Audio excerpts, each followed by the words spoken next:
I'm a microbiologist. One of the things that we do is to develop vaccines. I'm an immunologist, which means I look at how the body deals with infections. I'm a consultant pediatrician. Part of my job as a pediatrician is to counsel parents about vaccines. If you have allergies, is it safe to take the vaccine?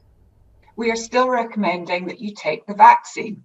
But it's important when you go for a vaccine that you will be asked about your allergies, and it's important that you discuss those with the person who's giving you the vaccination. Will the second dose work just as well after a longer waiting time? It should be absolutely fine to have a longer gap between the first and second doses. The first dose seems to be enough to give you a good level of protection, and then the second dose should top that up a little bit further. We wouldn't want to wait, however, any longer than 3 months. So that's really important that you do go ahead and have the second dose and don't leave it too long.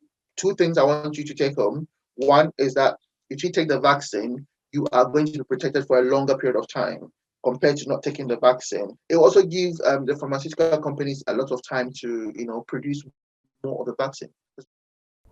Why are people not able to sue the pharma companies supplying the vaccines? This drug, although well researched, has been given an early authorization, and it is in both European and UK law in that situation where it hasn't been given a full what's called marketing authorization, that the people who make the vaccination cannot be liable for any problems. If there's anything about the vaccination that causes a problem, and when it's looked into, there is a problem with the formulation of the vaccination, or it's not being processed properly, or there's any issues with it, and things haven't been done as they should have been, the pharmaceutical company can still be liable. How are we sure that the vaccine is safe when it's only been developed in the last 12 months? All the stages of vaccine trials have happened just as they normally would.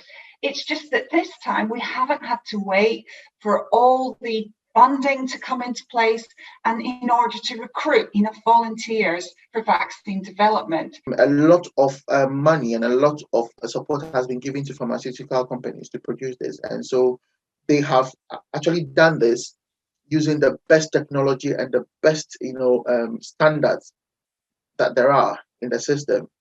Do we know if the vaccines will have any long-term side effects? Honest answer is at the moment we don't know, because it hasn't been around long enough. Now, that's not a reason not to have the vaccine. If there are going to be long-term effects, they're going to be minimal in the sense that a lot of work has been put into developing this vaccine, even in this short time, to make it safe for use and to protect lives and to save lives.